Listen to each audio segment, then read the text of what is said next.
we always start off right off the bat because you miss out on so much good content if you just do the warm welcome and walk through, and then you miss like so much gold. So we're going straight into this. Welcome back to another great episode of Secure Health Podcast. Today with me are part of the team behind Holbrook Farms Retreat. Guys, please introduce yourself to our audience. Sure. All right. Well, we appreciate you bringing us on today, Denny. It's really nice to meet you.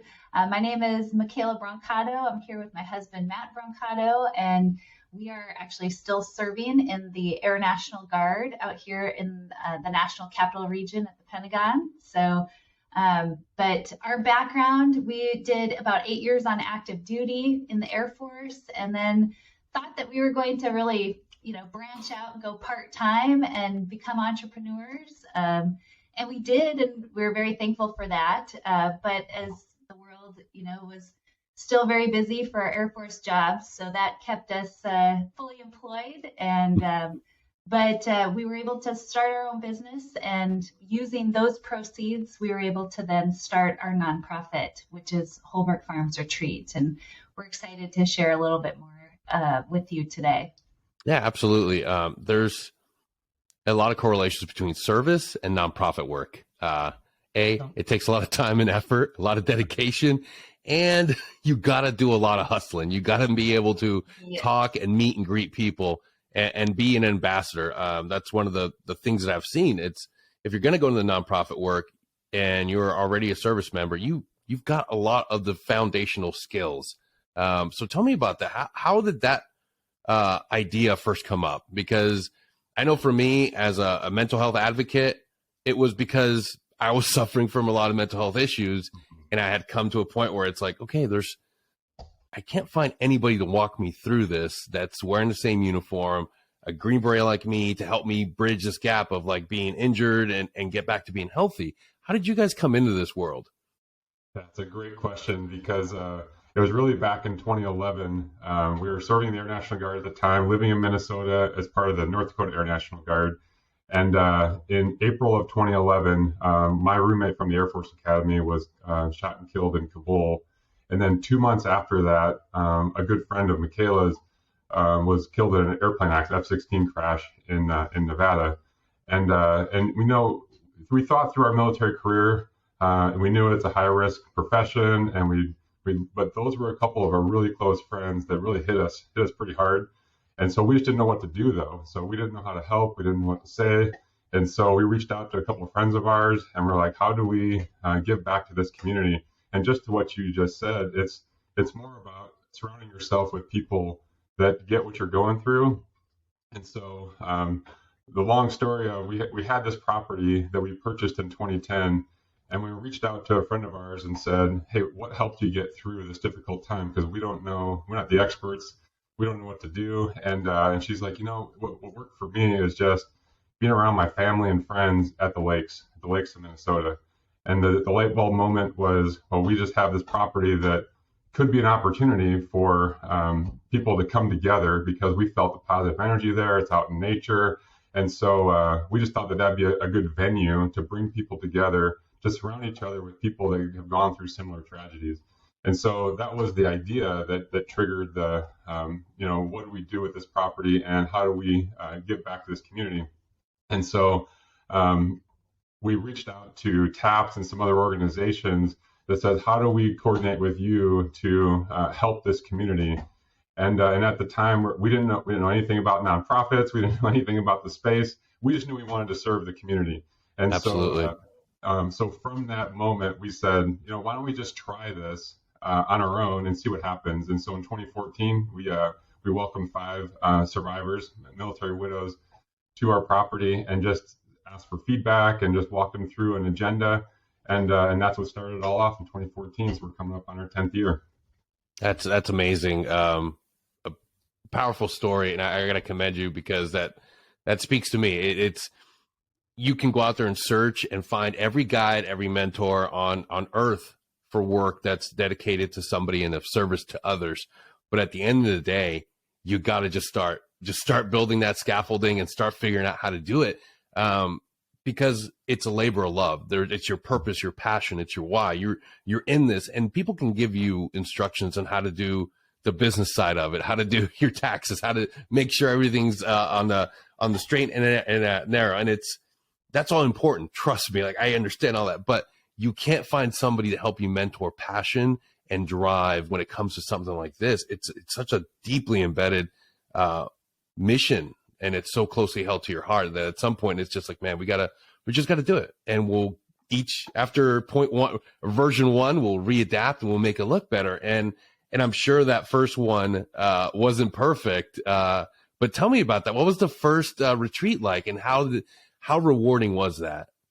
Yeah, it's actually a really good point, because when we first came up with the idea in 2011, like I mentioned, we thought that after we retired, we'd be able to start this retreat center, and then we'd have all this time to build the back shop, I call it, of the nonprofit, like learn about the 501c3 space and get all our legal stuff in order. But to your point, we are the type of people that we saw a need, we saw a demand signal from this community that needed support, and we just jumped right in. So what's interesting too is the agenda that we had for that first year is pretty much held true through all our 9 seasons up to this point.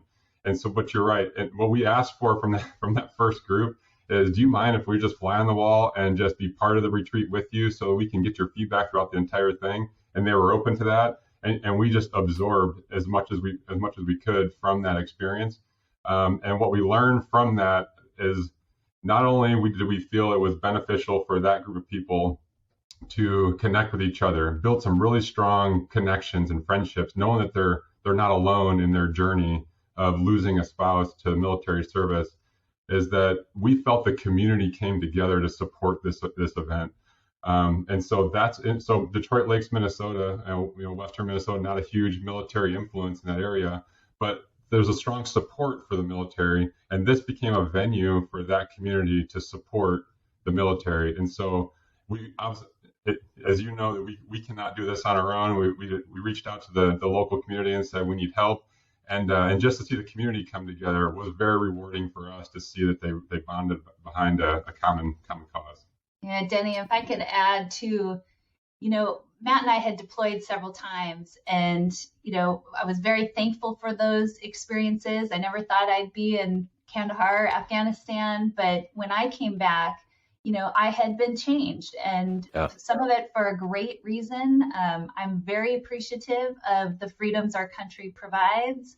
I'm very much so thankful for the rights of women compared to what I saw in Afghanistan. And so, but I remember being at the grocery store one day, and somebody was making a fuss over the sale item wasn't on the shelf. And I thought, oh, if you only knew, I just came from a place where they didn't even have toothpaste, So I think that was also a catalyst for being able to do this and serve and give back to those that had sacrificed. Really, what I feel is the ultimate sacrifice for our country is when you lose a loved one in service.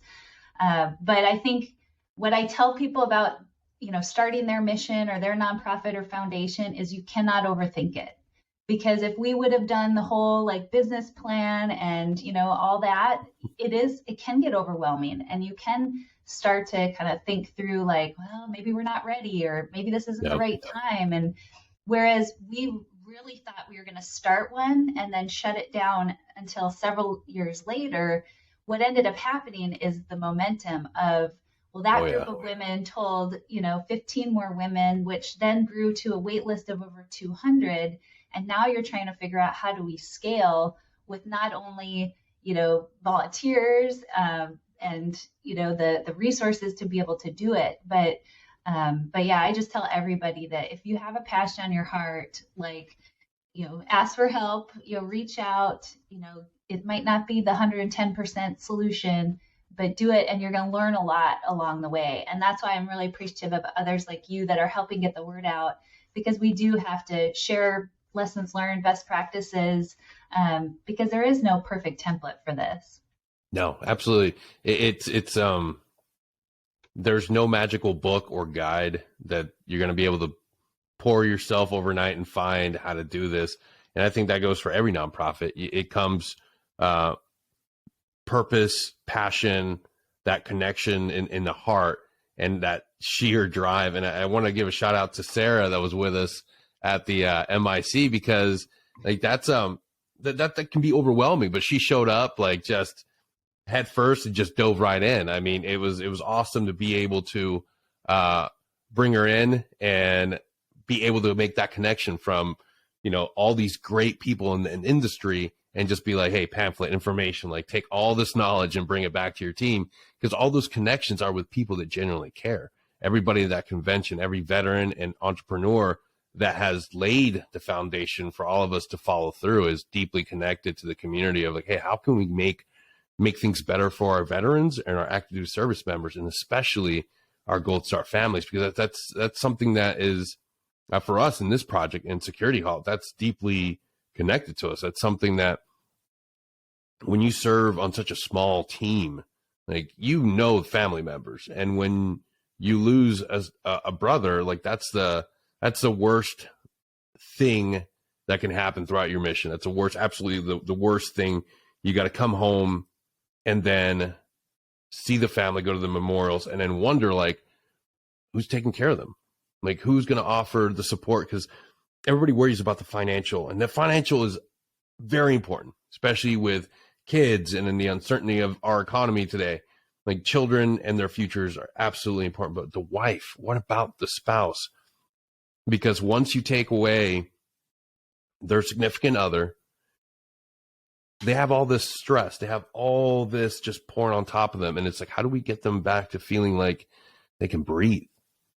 Like, how can we get them to feel like they can just take a step back and breathe?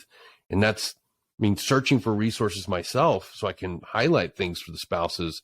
Like, that's something I wasn't able to find. Like, sometimes you need to address the fact that this woman needs to be able to walk away and go to a retreat and be able to breathe again and laugh and find peace and get introduced to things like yoga and mindfulness.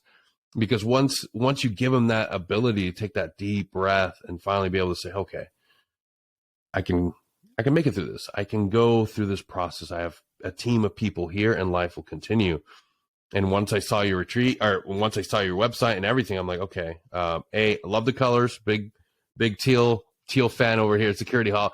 But that's the first thing that I saw that was like, wow, like, it really is being able to take this person out of the environment and give them a break for a period of time where it matters. It's not like a 2-hour session with a therapist and dealing with anxiety. It's actually removing them from the environment for a little bit, bringing down their stress, bringing them down, being at a rate of feeling almost back to normal for a little bit, and understanding like, okay, well, I'm down regulated now. Like, this is what being calm feels like. Holy cow. And I'm not saying like people don't want to be around their kids or their family. That's not it at all. But knowing stress and knowing anxiety, knowing that pain and going through a loss and grieving process, yeah, it's nice and it's beneficial to remove somebody from that environment. And that's such a powerful mission you guys are doing. So I commend you. And when you're going through this day in and day out, what's the overall mission plan for the future? What's Holbrook Farms look like 10 years from now? Yeah, you're spot on, Denny. And we know that, like Micaela said, the wait list, unfortunately, continues to grow. And what's also very rewarding is what you mentioned, too, is when we pick them up for the airport, it's about an hour drive out to the farm, and you see an immediate connection with people. They don't know each other until they land in Fargo, North Dakota, and then immediately there's a common bond, and they feel like they can let their guard down immediately. So where we're headed in the future is a couple of years ago, we started reaching out to Sisters of the Fallen as well, to realize that the direct families to those that have lost a brother or sister in combat or in military-related accidents is an underserved area as well. And so what we're trying to do is not only serve the broader community, but also more locations and try to offer more retreats. So when it comes to the Detroit Lakes, Minnesota Retreat Center, we're hoping to get about 4 retreats per year consistently. And when I say hoping, it's a demand-based. When we see the resources come in, the volunteers come in, and the wait lists come in, we try to meet that need. That's awesome. But we realized that Minnesota itself is not ideal for retreats in January and February. We haven't convinced 60 below zero yet. But Wait a second. It's not? really fun. I don't know about you, because being in Afghanistan in wintertime, that feels it's the most comforting thing to just be miserable and frozen. I refuse to acknowledge that that's not a place you want to be in wintertime. Yeah, well, and we do have a sauna, so that helps a little bit. But we are looking at expanding to some other climates and different locations. But and I would say the other thing too is, we've been really intentional about what is on the agenda for each retreat as far as alternative ways to healing, because we know there's a time and place for therapy and medication, but we also know that can sometimes not work for folks. So absolutely, giving them an introduction of whether it's massage therapy or yoga or paddleboarding or healing through writing and journaling and art therapy, music therapy. So they get a little touch of each of that. So now what we're looking to do is provide opportunities virtually. That was kind of the silver lining of COVID, was what can we do to bring this community together in different times of the year, not just during retreat season. So offering some, meetups virtually to do art projects together, or take classes of yoga or meditation, mindfulness. So providing more resources throughout the year, both in person and virtually. I think that's where, again, we go. And then we've also been so fortunate to be able to support the Gold Star kids. And what we saw, to your point, is a lot of these are single moms, and they haven't had a chance to get away because they are, raising the next generation. And so we were able to partner with a local kids camp through the YMCA and bring the kids to go to a lake camp, and it's an adventure camp. So it's not specifically grief counseling for them, but they're around other kids that have lost a parent. So they get to go to camp while their moms come stay with us. And it, gives the moms a peace of mind that the kids are right down the road. So, within reach if they need, but then they can take that time, like you said, and unplug a bit, be around like-minded people that can share resources. And I think it's kind of that build it and they will come mentality. And that's what we look forward to doing, is we're going to expand this as our higher power, good Lord, is allowing. And it's really hard to believe we're in our 10th year already. That's awesome. And that's so vital.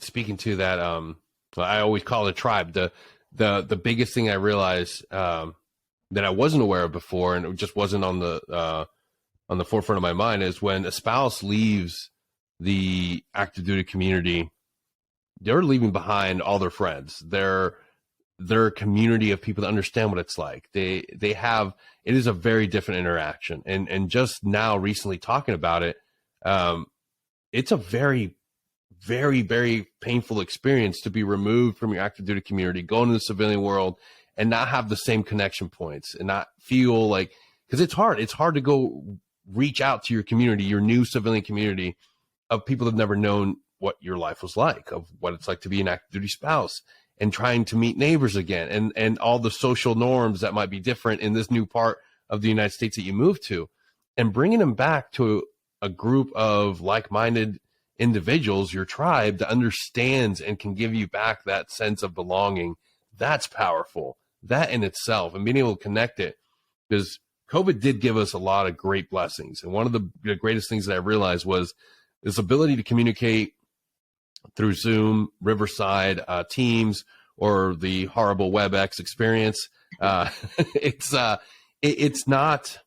the best, but it's better than nothing. And if you do it often enough, if you continue to do outreach through Zoom, you develop a rapport. It's the same thing we were making fun of people who play video games a couple of years ago. Be like, oh my God, these people have never met. And they're like just these diehard friends because they always join up every Saturday night to play these video games. Well, look, we were wrong, guys. Sorry for making fun of you. You were right. You can build a community online, getting together. And that's what I've seen. And being able to offer that on top of a retreat, that's powerful. That gives them a powerful tool and tribe to connect with when things go back to being hard, because it's not a clear-cut, easy traveling path when you're going through grief and healing.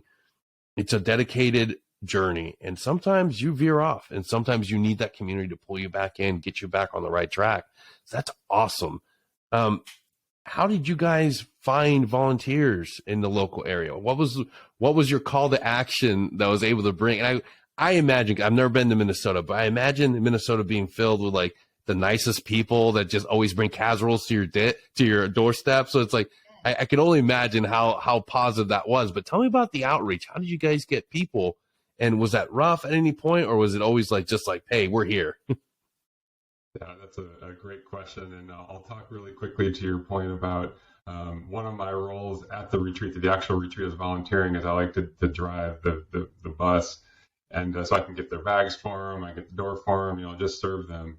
And what I found is they aren't surrounded by couples anymore, because they get pulled from, they don't go to couples, double dates and things like that. So they get pulled from, not only that, they get pulled from the military bases and communities because they can't, live there on base. They don't get the opportunity to live on base and whatnot anymore. So they get yanked from that community. And so I had some amazing conversations with people, with some of our guests, just because they needed a guy to talk to, that they had their brothers in arms too, that they would love hanging out with. So, but to your question about reaching out to the volunteers, so in 2014 when we first started, we had it's a 5-bedroom house, and we had queen beds and like just a normal what we'd have for guests and whatnot. And we knew we needed to completely flip that upside down in order to build it for retreats. And so we just went door to door around the community, to furniture stores and to like the landscaping stores, like everywhere, and just said, here's what we're doing. We need help. And you're right. The help just started pouring in.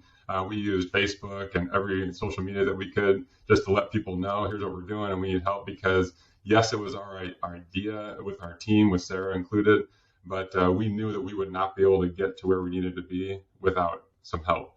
And that's where I feel like, we had community work days where some people would come out with their boots and their gloves and start cleaning up twigs and trees from the yard and all that stuff. It just, it was very worrying to see, but you're right. It is challenging to manage all that. We had Cub Scout groups come out. We had the fire department come out. And so we try to do that on an annual basis, to have a Holbrook Farms work day, where we can have a specific date set aside for, hey, if you like washing windows, we'll let you go inside and clean the windows. Whatever you like doing. And that's a unique thing about the nonprofit. So being in the military, we try to push people beyond their comfort zone to grow and develop as leaders. In the nonprofit space, we try to find people that have a skill and just love doing it, and then put them in that space in the context of Holbrook. Like, what do you like to do? Yep, you can go do that. If you like going and get food for, that's your hospitality is your gift, then you can go grab the food, bring it back for all the workers to help. But when it comes to our board volunteers, a lot of that has been, through the military community and through the local community, but it's also been from the survivors themselves. So that's amazing. Yeah. And I should mention too, because your audience might be wondering, why are we having people pick up sticks? It is a maple syrup farm. That's actually what it has been throughout the years. And we have tapped our maple trees there a few years. So there are several sticks that are on the ground.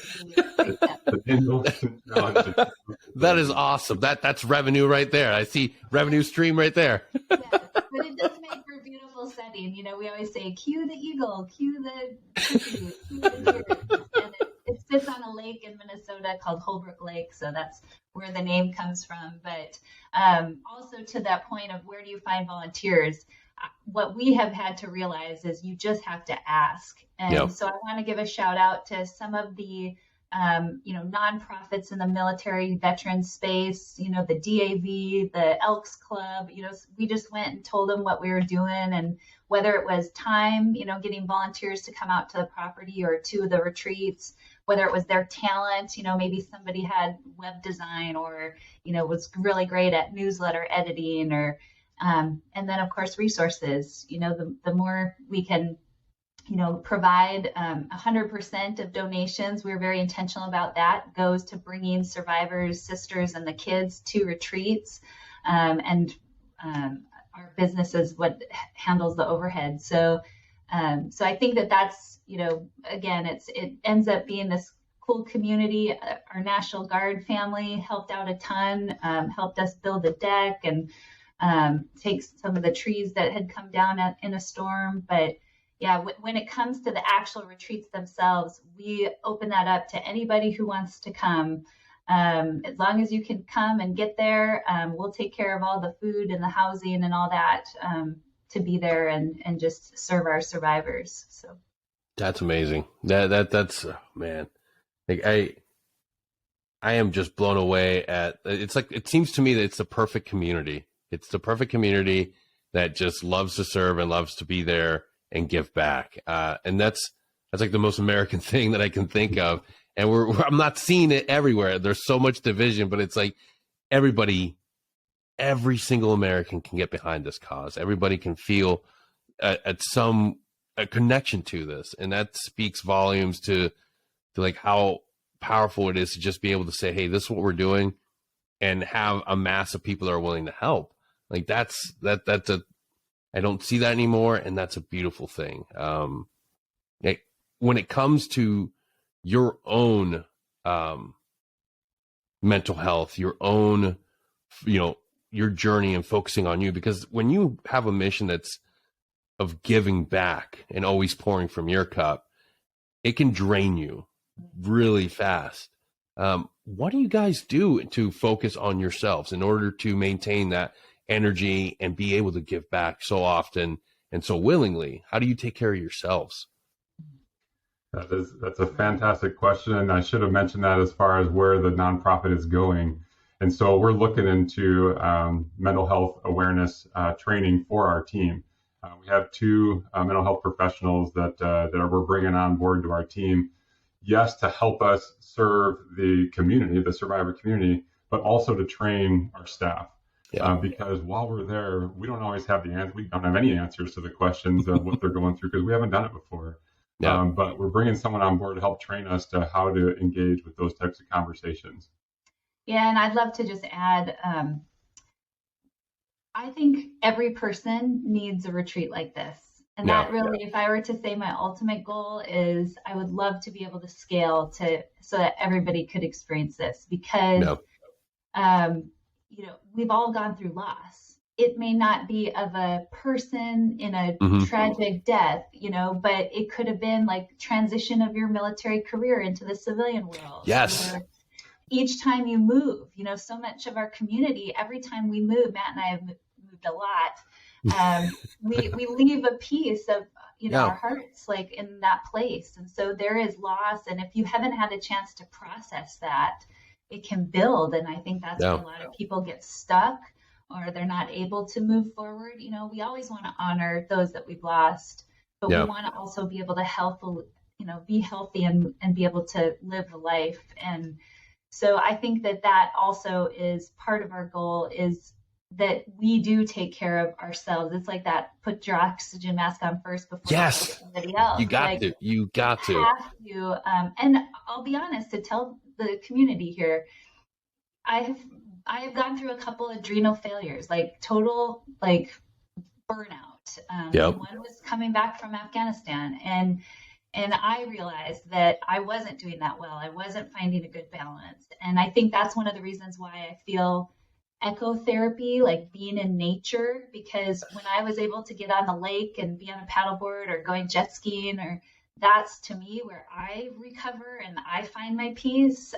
For Matt, it's car therapy when he's out in his garage working on his truck. That's where he can fill back up. So, and alongside that, getting rest, that's one of the things we really promote at the retreat is that, you can get some good sleep, that you can, eat healthy foods, again, not that we're trying to count calories, like you need to splurge too, but there's a difference when you can eat clean and nourished and hydrated. And so those types of principles are definitely there. But, I really do think being around people who understand what you've walked through, that sense of community. And again, it doesn't have to be somebody that you really know. Like Matt said, on the drive, we try to get them on a Zoom call before they come so they at least have some faces and names. but it's amazing how quickly you can become very close friends and then have those friends as you walk through each step, because we know everybody's journey through grief is going to be at a different time and pace, and you're going to have these memories that come up that are difficult just when you think you're making progress. So we just want everyone to know that there's a resource there. You know, Holbrook Farms and the Survivors of Heroes retreats are there for them when they need it. Yeah, I'll add on to that really quickly too. Is it's a year-long planning process to pull off 3 to 4 retreats each summer, and sometimes the board it's a grind. Sometimes, as you know, there's a lot of work that goes on behind the scenes, and then when we get to an actual retreat, we come away from those retreats completely emotionally drained, physically exhausted, just completely wiped, but at the same time completely fulfilled with watching what just happened over a 5-day period. We're watching people at the end of the 5 days just laugh and trade phone numbers and make sure they stay in touch, and then we feel fulfillment from seeing that magic happen, and then it motivates us to push through the next off season. And that's one of our concerns was in 2020 when we had all virtual retreats, because we didn't want to have the ability to bring people together, is keeping our board motivated. I was super proud of how our team stayed engaged and stayed working hard to make sure that we build it better for the following year. And it was a lot of reflection time during that time as well. So we felt like we came out of that even stronger. But it was lean, and being in the military, you know, we do a good debrief too. So we tell all the stories of what we just saw over the retreat week, and that just builds us back up again too. So. Yeah, you got to remember it is rewarding seeing the labor, like everything come to fruition, but you gotta have that planning that includes the break for the entire team to take care of yourself, because without you, if you burn out, because I know exactly what you're talking about, the adrenal fatigue, like if you don't plan for that break, for that deep breath in and relax for like a couple weeks, like everything falls apart. Like you can't continue the mission if you're not around. So we need you guys to take care of yourselves as well. When it comes to your integration of programs like mindfulness, meditation, and yoga, do you guys take advantage of that as well? Are you participants? Are you definitely involved in that? I like to call it my cult of wellness, because it really, once you do one thing, it plugs into everything in your life, and you're like, holy cow, I had the wrong idea about what meditation, what yoga is all about. Like this is part of my life now. I have to integrate this. And then I'm constantly bringing more people and like trying to like get your fellow Green Berets or fellow grunts to be like, you need to try yoga, you need to try meditation. And it does feel kind of like a weird cult, but it's good in a good way, Yes. Well, I'm glad you asked that, because so I started teaching yoga when I was supervising 200 aircraft mechanics in Charleston, South Carolina. And I just remember, like, I would try to introduce this because I was like, okay, everybody needs this, right? It was right after 9/11, like, we all need this. And we would do what we called power stretch while we did our walks on the flight line to make sure, there was no objects on the flight line. Yeah, that's awesome. Our thought walks. So we would, make sure that we got in some power stretch. But what I realized, and, I told Matt, I was like, you got to go to my first class. If you don't like it after that, that's fine. But he's loved it. And again, we know that if we're not on our mats, even if it's just for a little bit every day. Matt introduced me when we were stationed in California to going to some meditation classes. And I'll be honest, even being the yogi, that has been a challenge for me, to quiet my mind, to sit still. And so I always tell everybody, you just have to find something that works for you and keep at it, even if it's just for 5 minutes a day, because you're right, Denny, like we all need to have that balance and to be able to find something that works. But I do think it's been exciting since I've been teaching yoga for over 20 years now, the acceptance and just how people have been able to bring this into gym settings. It doesn't have to be the traditional yoga studio. You see a lot of outdoor meetup classes. But I always tell people it's just like a massage therapist or a barber. You just have to find somebody that works for you. So keep trying until you find somebody that works. Holy cow, 20 years. Geez, that's That's a long time. You've mastered it. That's I don't think you ever master it. It is no. a journey. Yeah, But beginner's mind. It's just very at least I don't get the chance to interact with somebody that's been able to do, all except for like the instructors and teachers. Everybody that I communicate with and talk with on a daily basis, everybody's still in that beginner's like journey of like 2-3 years, 20 years. Like, holy cow, that's yeah. and I just wish I had it when I was playing competitive college athletics. Like had I had it introduced earlier in my athletic career, I would have probably prevented a lot of injury. I would have had, some better mind-body connection, balance, Yes. All of that. And that I think would have, so I even though it's been a while, I do feel like, I wish I would have had it earlier. But again, I always tell people, you don't have to be super flexible. You don't have to be a super athlete. Like that is the point of it, is it's going to meet you where you're at on your mat. Yeah, I use the blocks. I can't reach anything like past my knees. Like that's 15 blocks. That's what I need. Awesome. As you go further in your career, do you find yourself trying to expand that knowledge and that sort of like giving to that younger generation of service members that idea of understanding like there's more to life after service? You have to start broadening your scope and seeing what's out there, because I feel like, I know when I was a young Green Beret, it was like nothing. This is it. This is all I'm doing. I don't want to do anything else. And I never saw a mentorship where it was explained to me like, hey, think about after service and giving back to the community. It's only now in the last few years that I realized how important it is to give back as a human being, as a service member. Giving back to your community is something that's so rewarding. I'm only now realizing the gift and the importance of sharing that. Like, I didn't realize as a young guy, you just think it's all about this action life of deploying all the time. And you never think about civic duty. You never think about giving back to your community.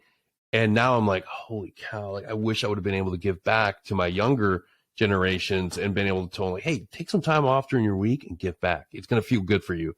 But since you guys are still in and still working with the next up and coming high-speed airmen or airmen, what do you guys tell them of as far as, hey, take some time out and pour into your community? Is that something that comes up in your conversations? Yeah, and that's actually one of the things that keeps us motivated to continue to serve, is because that influence that you have on the next generation. And we're honored to see the next generation come in as super talented, way smarter than I ever was when we came into the military. Knows technology more than we will. Yeah. Yeah, it's scary. So that part is inspiring. But I was the same way. When I was a young officer, all I wanted to do is fly airplanes. Like I don't ever want to do the staff job. I just want to fly airplanes. But that's one of the reasons why we continue to serve, is the ability to take the experience that we've had and pour that into the next generation and inspire them to want to continue beyond. It's not just you're getting a skill that you can immediately go get paid more on the outside. It's you're part of something bigger. You're a part of a group of people that believe in something bigger than themselves. And serving our country has been the ultimate honor for us to be able to do. And so what we focus on more specifically is mission, values, and wellness. So our mission, obviously, we're doing a mission that is bigger than ourselves. And then the values we live by is not the same as what you might find in a company outside. So you live to a different standard, I'll say. And then the wellness piece, where we feel that as we're training and leading the next generation, is we care about them as people, not just what they produce in their specific specialty. Like when they are going through tough times, we want them to call and lean on their brothers and sisters in arms to help them through that time, instead of feeling like, I don't belong here, I don't fit in, and then go isolate themselves. We want them to lean on their brothers and sisters that are also in the military going through what they're going through. No. And Denny, I'm super excited that you're asking this, because first of all, a shout out to our millennials and coming up behind them, because there's a lot of studies out there that show that they are very concerned about work-life balance and, doing things with purpose and having a cause. And so there is a huge generation that is wanting to, I think, make the world a better place, whether that's climate change or equality. I mean, for all the maybe unrest that we feel, I also think like this is change, and we're getting to the place where we need to be, where everybody is respected. And so I'm excited for that generation to come in. And I had an older general who gave me advice. He said, Micaela, there will always be multi-generations, whether that's in the military or in the workspace or in community. And we have to figure out a way to utilize each other's talents. So I think that it's so cool that we're starting to see a movement in health and wellness, especially mental health. We're talking about it. We're sharing resources. It's not one of those things, the greatest generation of our World War II veterans, my grandparents, my grandmother even served, and they never talked about it. We never heard about, what happened or what they went through. And so that's why I'm so thankful for people like you, is we have to tell our story. We have to say that Matt and I have been honored. We thought we'd do our 5 years of our first enlistment and then be done. And we've served now way longer than we expected. And that's because we've loved it. We've loved meeting people. We've loved living in different parts of the world. We've loved being a part of a mission. But I do think that, as our military service, all of the departments have started to downsize and shrink, and we don't have as many family members that have served. It gets even more important that we tell our story, because we need good people to be able to continue, whether it's at protecting our homeland, being able to, like in the Air National Guard, we've been very busy with Mother Nature, whether it's floods or wildfires or hurricanes. So again, we need great people that are looking to serve, and yet know that there is a transition and there is life after that. Whenever that time comes where it's time to take off your uniform, you can still take those skill sets and be able to give back to the community. So many places and so many companies now too are offering that. So it's an exciting time, exciting movement, I think, to be in the space. And again, I appreciate you helping share our stories. Absolutely. And it's absolutely true.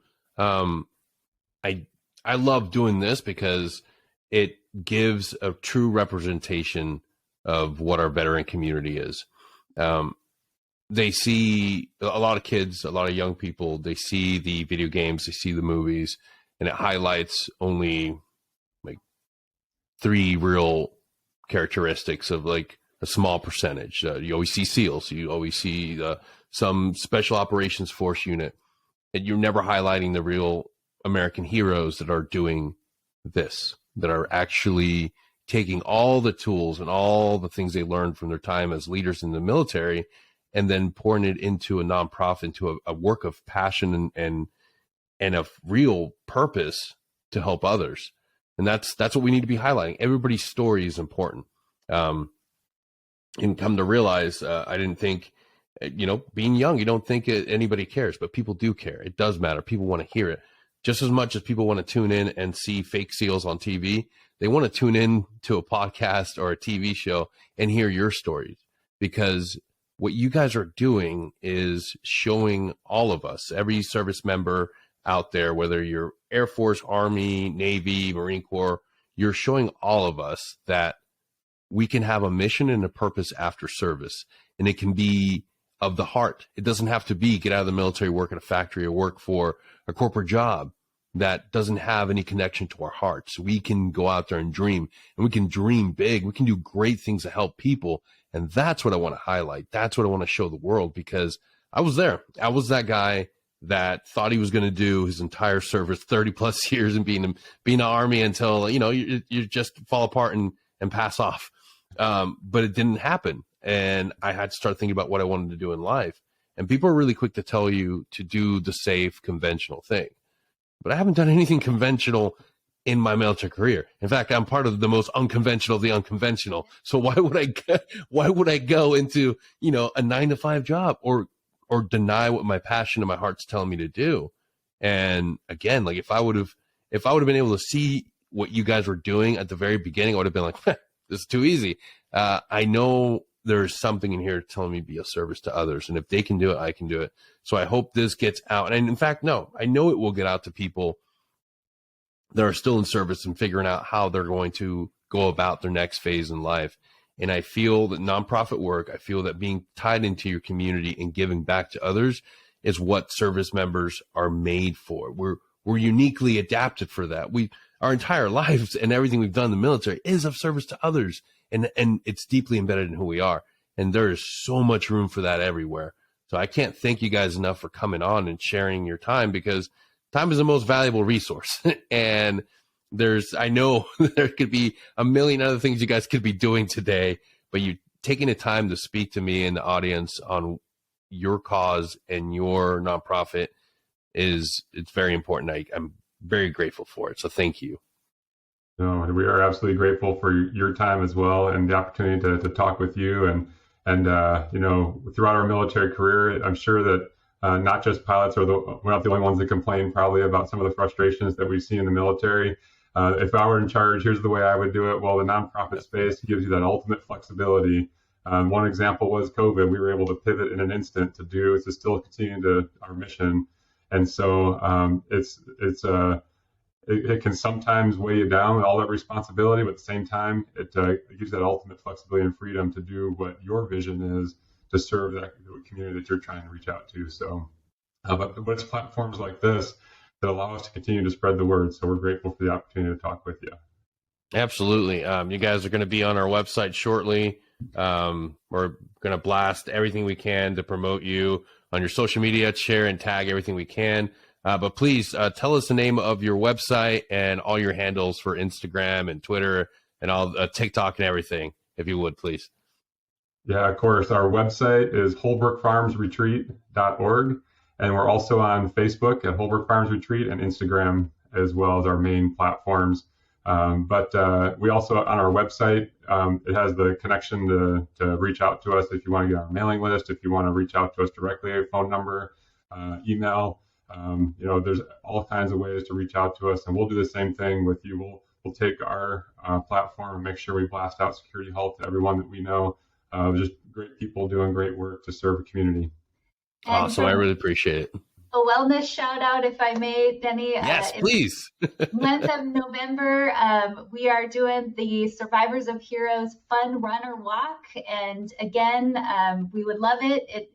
Today is actually the day that we're going to be doing it, but you can do it any day. And again, just trying to remember to take care of your own health and wellness, but also do it in memory of our heroes and those that they've left behind. So we'd love it if everybody would, wherever they are, at whatever time they want, to go out and get a few miles in for the survivors. That's right. You got to do it. Thank you so much, guys. It's been an honor and a pleasure. I can't wait to have you guys back on. Just know whenever you need us, whenever you want to get something out, even if it's a short message or anything, you're always welcome on our podcast. You're always welcome. Thank you so much. And till next time. You bet. Oh, wow, that was a good show, and I bet you can't wait for the next episode to drop, and I'll let you know something. It's coming real soon. But in the meantime, why don't you head on over to triplenickel.com and buy some new shirts or hats and share them with your friends and family, because that's what the new year's about, gratitude, showing it to everyone. So yeah, go to triplenickel.com and use our code, Security Up Podcast, for 15% off your entire order. Holy.